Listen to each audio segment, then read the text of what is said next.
When people find out that I'm a photographer, one of the first comments they make is, wow, you must have so many pictures of your own kids, of which I have many, evidence on the screen in front of you right now. And the other question they ask is, what do you do with all your photos? Because you must have thousands of them, of which they are correct. So I wanted to talk a little bit today about what to do with all those photos you're taking of your family, of your travels, of your adventures, to make sure that they don't end up either languishing on a hard drive or on your phone. And worst case scenario, that something happens and you lose those images. So the first thing, and I really drive this home in the photography workshops that I teach, is that you need to download and back up the photos from your phone, from your DSLR camera if you're using one, on a regular basis. Now, regular basis is different for everyone. If you're only taking a few photos a week, it might be enough to back up your photos or download them to your computer, every 10 days to 2 weeks. But if you're shooting pictures all the time of your kids, or especially after you travel, I would consider every couple days backing those photos up onto your computer so that you have 2 copies of them, both on your phone and your computer, or on your camera and your computer, but also so that you have the chance to start sorting through them. Because what happens when we wait for a long period of time before we download our photos, I have an assistant today, I'm not sure if you can see her hopping around in the background.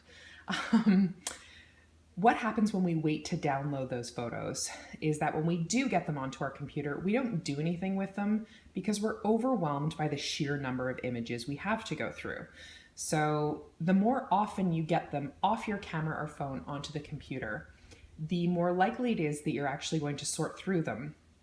Now, the sorting through them part, the key component is actually to delete, delete, delete, delete. That's probably one of my number one tips that I give to students or people who ask me what can I do with all these pictures, is every time you upload your photos to your computer, you are going through and deleting duplicates, deleting photos that are out of focus, so that you're really only keeping those images that you would print to include in a calendar or a photo book, or to keep and use for whatever purpose, maybe a family slideshow at the end of the year.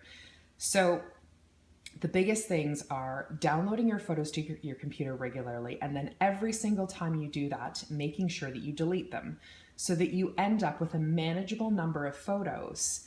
Because what happens when you have hundreds and thousands of photos sitting on your computer is you don't actually end up doing anything with them, because you open the folder or folders, however you've stored them, to make a calendar or photo book or print some images and realize it's too overwhelming and you just don't bother.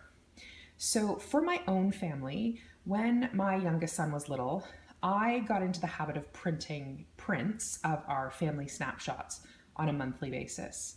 I found that as they got older, that wasn't working as well for me because the photos kept being taken from my albums. And so about 5 years ago, I switched to making photo books. And I would say I upload and edit my personal photos, now that the boys are older, once a week. I delete ruthlessly. So if I take, 100 pictures of my kids, I may only keep 15 of those. And then every month I set aside about 30 to 60 minutes and I take the photos that I have taken during that month and I put them into a photo book. I've decided on printing my photo books every 6 months because I find that for a year it's just too many pictures, and with 6 months we end up with a good amount of images, but it's not too overwhelming. Now, I am a lazy photo booker in the sense that I don't put a lot of effort into layouts and texts. What I'm really just trying to do with these family memories that I've taken for photos on my phone, photos on my camera of our daily activities, is I really just want to have a book, something that I am able to share with the kids and that we're able to look through these photos on a regular basis. So what I have done is every 6 months I create these photo books. I've chosen to do mine as 12 by 12 inches because it's the biggest size available and I have a lot of pictures to put in them. And what I do is I choose templates So depending on the photos that I've taken, some of them I want them to be bigger photos than others. Sometimes I'm fine to use just the smaller sizes. It really depends on how many images I've taken, what we're doing, what format I want them to be in. And, say for example, this photo session we had in PEI, we had a lot of images at the end and I wanted to include all of them. So one of the reasons that I delete my photos so regularly is so that when I do have to go and create these books, it's not a lot of extra work for me to go through and get my photos organized, because I've already kept up with it on a weekly or a monthly basis, so that when it's time for me to print those photo books, it takes me a short amount of time to finish up the process and to get them off to the printer. I've been using blurb.ca to print my photo books of my family photos, that, just the snapshots that I'm taking, and I've been really happy with them. But there are so many different options available out there with different sizes and print options, and software for you to use. So hopefully this encourages you to either start taking more photos or to start downloading your photos on a regular basis, and to consider how you're going to save these daily memories to share with your kids.